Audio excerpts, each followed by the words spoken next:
Hello, hello, hello. Thanks for joining us on the couch. We love it. We're glad to hear you. We don't hear anything. We're glad we don't see you either. But thanks for messaging us after you've heard this and letting us know how much you loved it. Thanks for calling us, guys, at 323-505-2030. It's cool to see your messages, and we're going to start incorporating them into next week's episode. So we'll start to incorporate having a little Carlie's Corner and Carlie's Couch, I guess.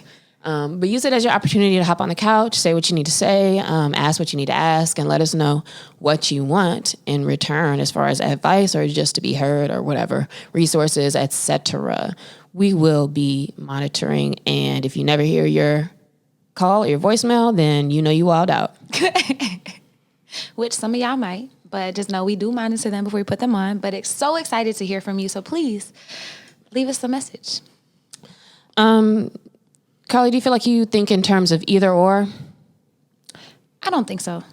Okay. I forgot.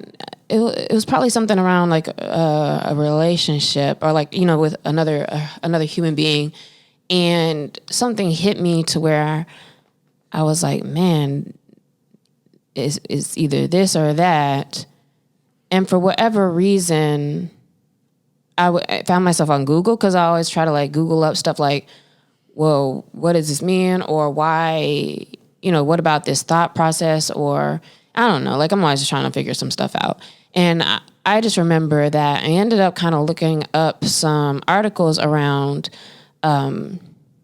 that either or thinking is not good and why, and that it's important to take on both/and thinking instead. And so I kind of went in a little rabbit hole, and I thought it'd be kind of cool to discuss and think about that today. So we're going to talk about the issues with having an either or mindset. In other words, seeing the world in like black and white. There's two opposing outcomes to things versus opening up to a little bit more, less limiting outcomes and opportunity for other things to be true. Instead of stressing yourself out thinking it has to be this or that. So we're going to start. I'm going to ask you some questions, Carlie. Do people love change, or do you think that they hate change? Man, and me being me, I have supplementary questions. And I know it depends. It's probably not a real answer. I think some people love it and some people hate it. Mm-hmm. I think, like, if I think of maybe like a lot of people just that are set in their ways and they just want things to be this, then they don't. But then some people thrive and love change. Would you say big companies are more innovative or small companies are more innovative? In my head, I say small companies are less overhead, less people, less entrenched, less established companies. I in my head would have more freedom because they have the freedom to pivot and change. Does freedom mean innovation? Oh no. That's a good call. Or maybe it does. Look, maybe I'm asking you because you switched up my question. So I was like, in my head, freedom to innovate and change and adapt and be more flexible. Like I would think that smaller companies are. The counter argument. Apple's not innovative. I'm about to say the counter arguments that are companies that are built on innovation, like that's their thing, like Apple, or companies like the amount of money that they have allowed them to be more innovative. For example, AT&T has a bunch of little. I forgot. She just tried to ask the question, and I go down this just whole for an example. Okay, baby continue. Girl. Continue. That's why I'm laughing, cutting you off, because I don't want you to take that personal. But I'm laughing because it's like, ooh, that don't have nothing to do with the point. But I'm gonna keep asking the questions. Yep. Is innovation good or bad? Good. It is good. Yep. Is the internet making us dumb or smarter? Both. Dumber or smarter? Both of them. So the point of this exercise is that the answer to all of those is both. Yeah. Innovation can be good and it can be bad. Big companies can be innovative. Small ones can be innovative. People love change and hate change, like in the same person, not even thinking about some people and some people. Like a big company can be innovative sometimes and not, or a person can be multiple, in different spaces. Mm-hmm. We're multifaceted people. The internet makes us dumb because I'm not about to try to calculate nothing. But I also can look up anything in half a second and it makes me smart or it helps me to do what I need to do. And so that was kind of like an exercise. That's why for y'all being like, God dang, she cut Carlie off because she was talking about a whole lot of extra stuff and that wasn't the point. But shout out AT&T, I guess. I don't know what they doing. They have innovation centers. Oh yeah, they do, which are really good. Cool. Yeah, and in particular neighborhoods where it serves underserved kids. So shout out to them. Best Buy has these tech centers they're doing as well. But we digress. But the point of that was to, see, like, are you an either or thinker, or was your first inclination like to think about how it could be both, or what? But anyway, the answer to all of those is both. So think about how you kind of were thinking about the answers to those as well. So what does it mean then, really, to think in terms of either or? Like, what does that look like? Thinking that situations can only be, like, for example, in the innovation, like, it can only be good or bad. Like, there is no in between. There's not room for it to actually be both. And also, when you're thinking in terms of either or, you're seeing the polar opposites as the only possible outcome. So it tends to be it doesn't have to be extreme, but like it's at the poles. Like it's either you hate me or you love me, and it doesn't leave a lot of room. Anything else? No. So when you're thinking either or, you tend to have kind of these set responses in your brain. And so you already said that you feel like you aren't an either or person. I would say that I do tend to, my first way that I process things was probably going to be an either or way of processing things, which most people kind of tend to do is more of a Western thought. Same with individuality and some other stuff that came from, what area of the world. But it's very Aristotelian. I don't really know how you really say that. Versus, and I'll get into examples later. Versus like Buddhism and other spaces that tend to leave more space for things. And so a lot of us do tend to think that way. Like I'm either about to win or lose. Like that's kind of how we grow up. So I would say that I kind of am instinctually or based off of whatever, my nurture, nature, whatever. Probably see things as either or. I would say my base is probably not either or, but there are areas of my life where I do notice it's either or. Like previously in relationships, it's been either or like when I think about like me, like accomplishing my purpose in life, is like it's either or. There's not really in between. It's either going to happen or it doesn't. And so noticing that we have those duality, like that duality as people also. So that's not my preset like nature. Those are pretty big spaces though. So in what space would you say you're not? Like you're not. Just in my way of thinking, in my way of evaluating, like friendships. When I say relationships, usually it's just like romantic, where I've noticed those issues or that type of thinking, that mindset. But everything else is pretty gray and like creative, how I live, how I move, like possibilities, like when exploring like things in life, like love, pretty much everything else outside of those two constructs. And those are large ones, but the way that I learn, I'm always open to things. Like I'm not set that it has to be a certain way. Another one I think probably a lot of people are either or people on are like maybe morality. Mm-hmm. Yeah. Oh, sorry. I thought you were going to keep going with the sentence. No, that's period. And done. Okay. So then, we're getting into examples of it also. So that's a good one that you could throw in there too. Some examples of either or thinking, like some statements. If you find yourself saying things like this or in this space, you may be in either or thinking. So in relationships, either he loves me or he doesn't love me.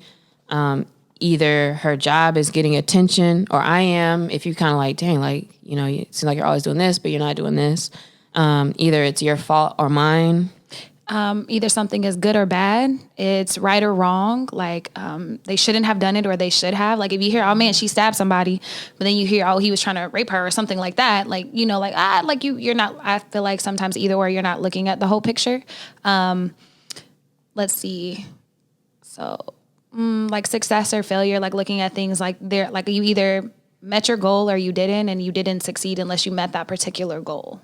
Mm-hmm. And then with the morality thing that you were saying, we do see that a lot because something is right, as in like morally right, or people think it's wrong. And there tends to be a lot of polar opposite on a lot of different topics. And then that's attached to morality as well. So that's a really good one, where that either or mindset may be in religion, or it kind of pushes or informs how you make your decisions because you're thinking about, you have to choose this thing or that thing. Man, another one that's been top of mind lately is just that how more than one thing can be true at the same time.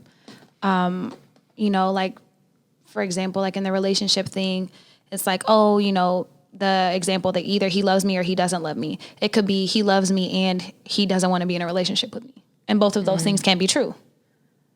Yeah, they could.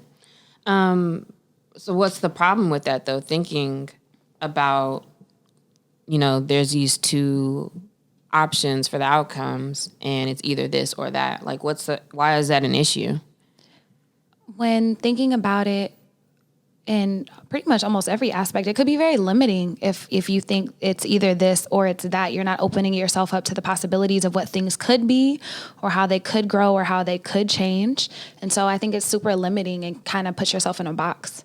Yeah, and and being in that box, you're not really experiencing the complexity of life or the multifacetedness of people because, and I very much like to make things black and white. Like I like things to be very black and white.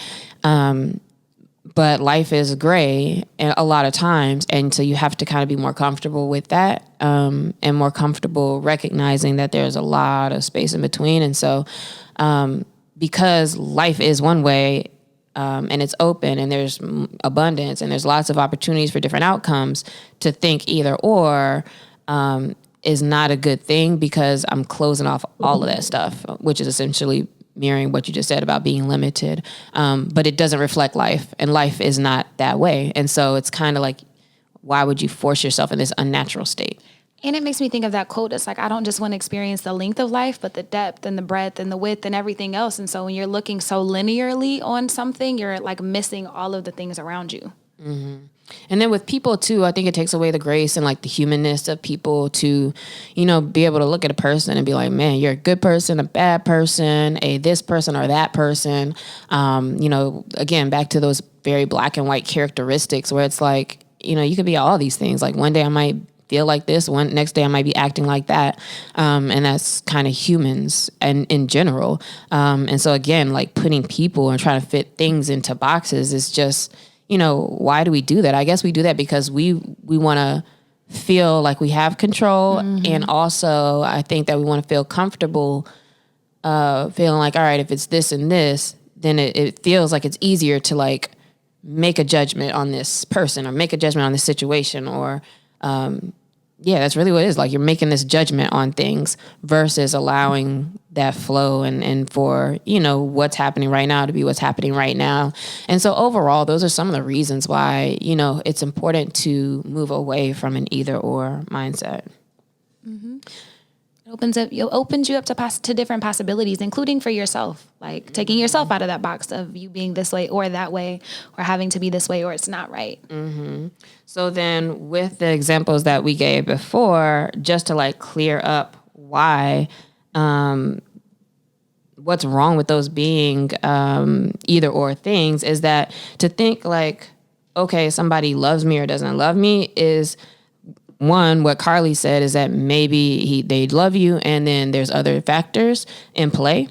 Or maybe it's that you're not taking into account that they may love you so deeply, but the way they express or their lack of ability to express. And again, this isn't even putting justification on it, but just the facts of like, maybe they are not showing you in a way that makes it clear to your doubts.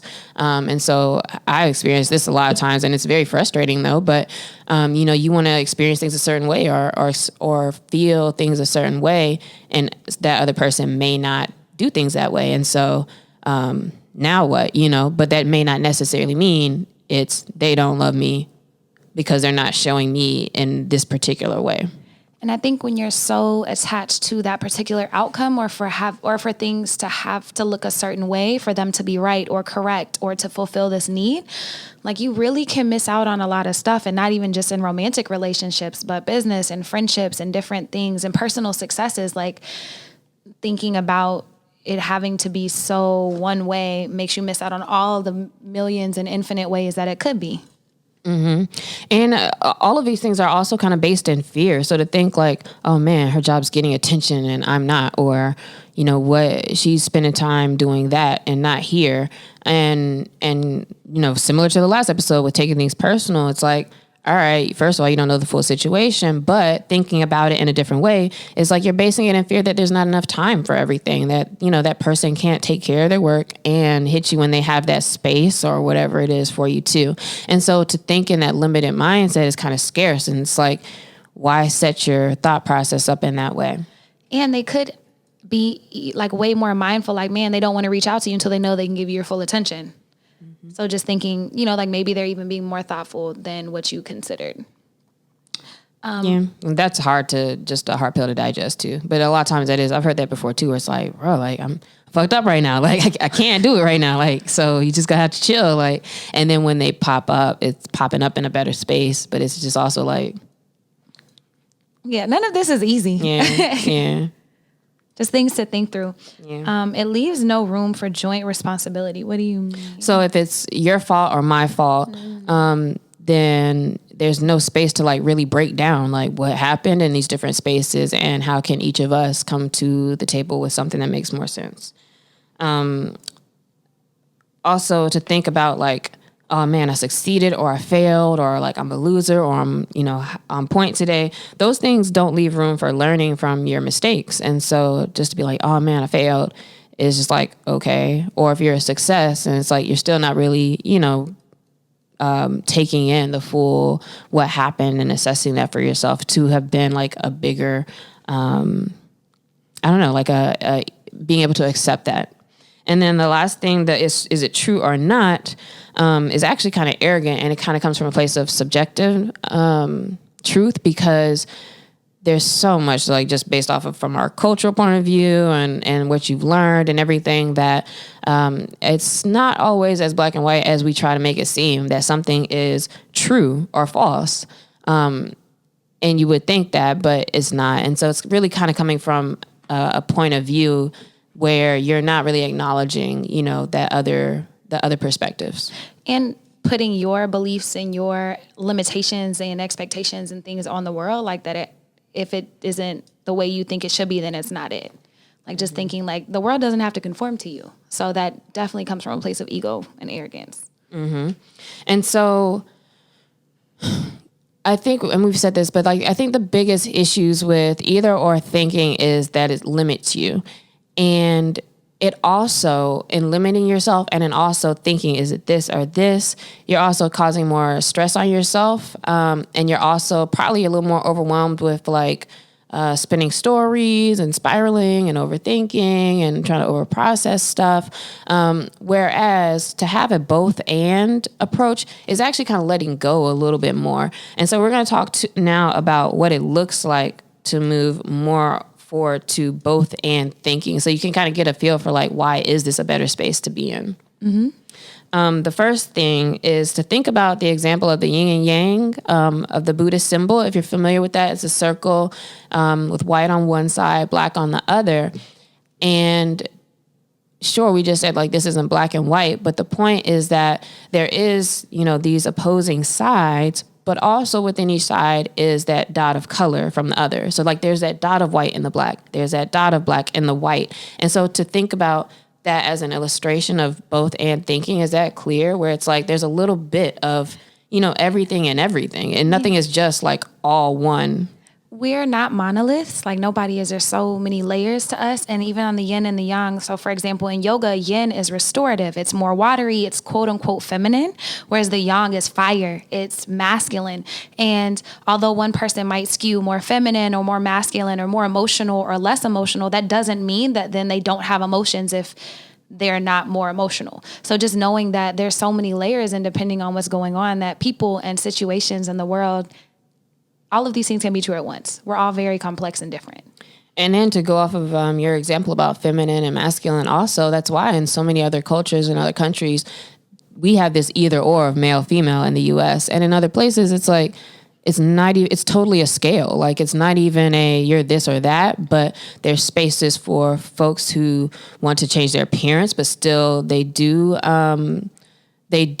define themselves by their genitalia or their gender or their sexuality, and everything is just way more fluid. And there's other places where they have other names for what another gender is called. Like, it's male, female, and then something else. Or there's some that have two other ones too. And so to think that, you know, even with something like that, like our way of thinking that you're one thing or the other, whereas what about this space to like have place for anybody or everybody, and even them having like different spaces within their culture and community as well. Like, it's just such a different approach. And I think that's kind of an example of, you know, how we kind of do things differently sometimes in the States, or basing that on morality or basing that on whatever, where it doesn't necessarily have to be that way.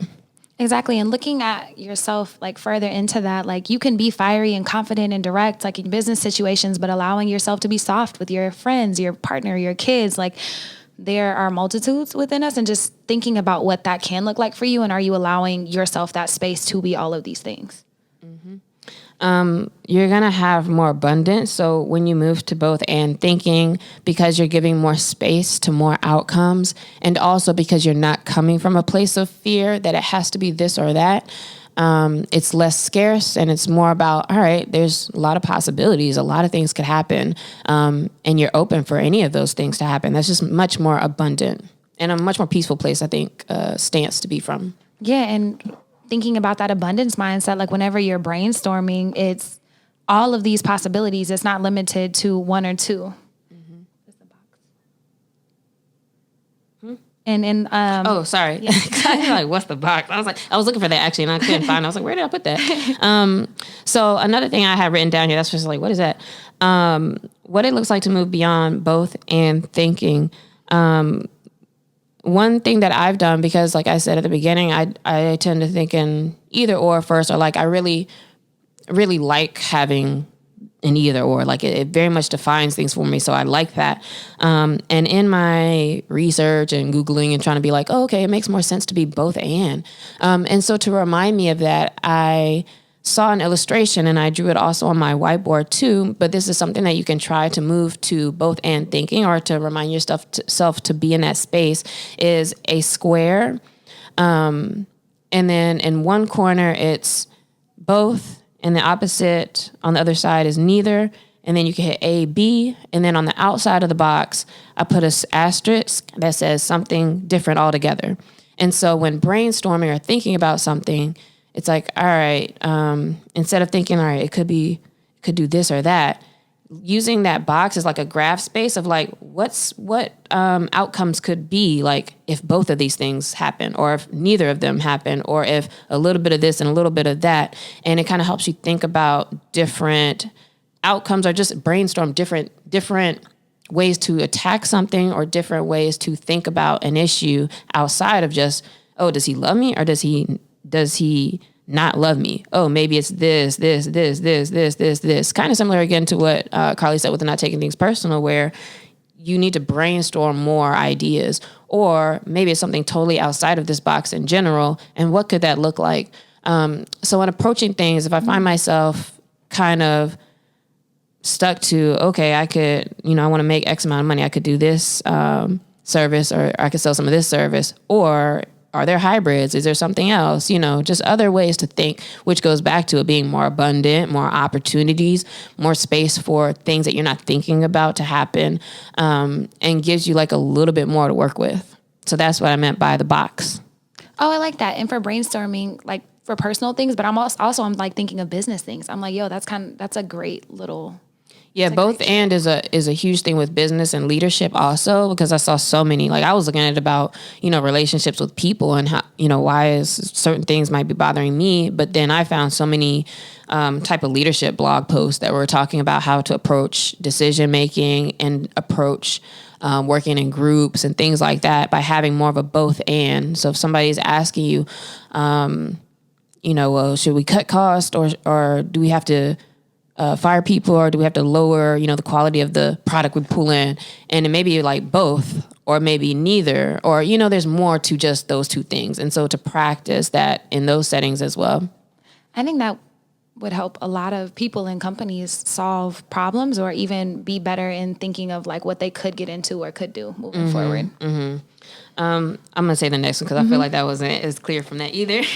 Another thing to move to both and thinking is recognizing and being okay with the fact that you don't know. Like to be asked a question and then to really start out with like, I don't know.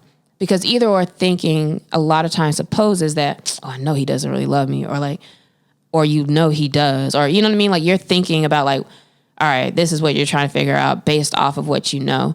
But to start something with like, all right, I don't know, softens you up to way more possibilities also. So you don't know anything. And I think that that's a good blank canvas to approach situations, decisions, problems, as in, I don't know. And now let's look at the facts and look at what we do know to make like kind of a little bit more idea of what are the outcomes that we could have.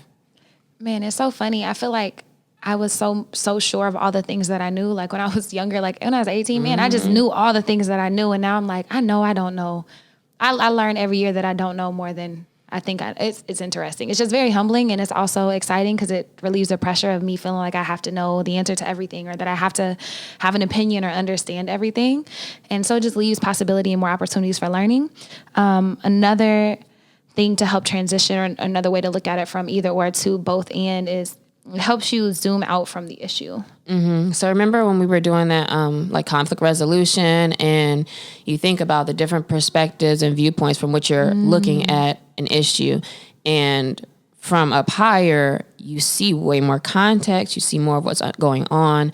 And so to have both and thinking, again, takes you from this restricted viewpoint of it could be this or this, or whatever you're naturally trying to put in that box, to, well, it could be a lot of other things. And like I said, I'm going to take a step back and zoom out and look at this from a bigger perspective. And so it's helpful for that. And so the benefits then of doing that is because you do get like a loftier vantage point. Like when you know that somebody is dealing with a cousin who passed away, and or they got fired, and this and this and this, it makes it a different viewpoint of what you're thinking about how they're responding to you or what their life's about or whatever, than you thinking like, oh, like, I guess he don't got time for me. You know what I mean? Like it's just totally different, and it gives you a better viewpoint for understanding and accepting and assessing like what's going on. Absolutely. It gives you more space, more openness for outcomes. For example, like thinking that a relationship between you and a person has to be romantic might make you miss out on them actually being one of your greatest lifelong platonic friends. Like thinking that it just has to be a certain way. So it opens you up for other possibilities and other outcomes in pretty much every area of your life. And then it's the benefit of both and thinking is that it's based on more evidence. And it's not just based on that first instinctual or emotional reaction that you had to something. It's not those polar opposites. It's more than that. It's based on, what's real now. And so you can make better decisions, and you can make more informed decisions or assessments on a situation, and move forward and making better decisions, I think. I think some other side effects of both and thinking are it broadens your perspective. It helps you learn. It helps you be able to have more grace for yourself and other people in situations, and just openness in general to everything.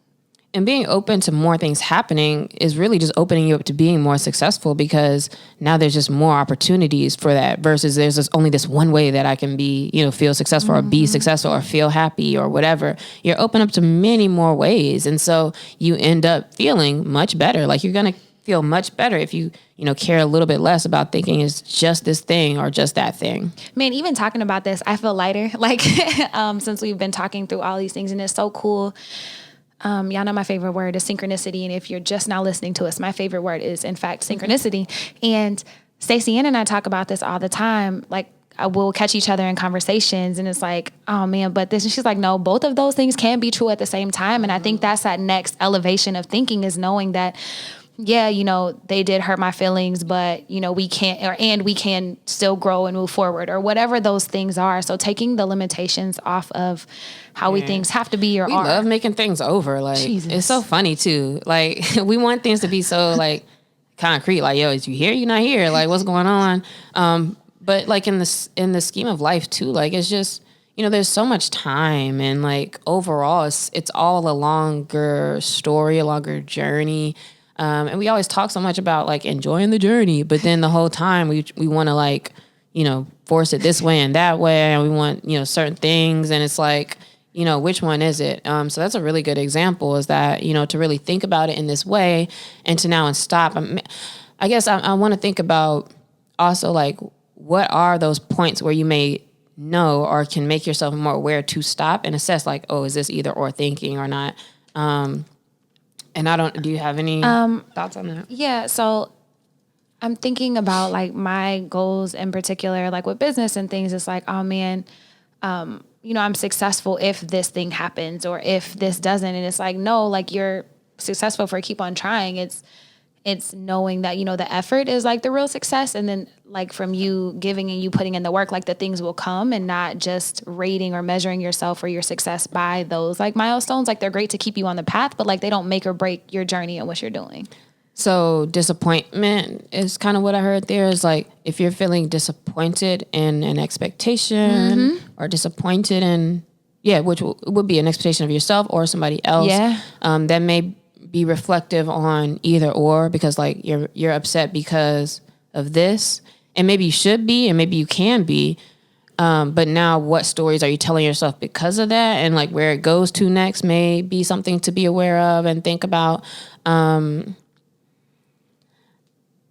think that's it actually. Like for the most part, if I'm feeling disappointed in something, then it's like, because this thing didn't happen, and now you're only seeing the bad, that other opposite that happened, instead of, well, actually on the scale, maybe that's really here what happened, and now that can branch into all these other beautiful things instead of it just being a negative. And so to have that perspective, I think, can also let you just feel a little bit more less tense too, and like less attached.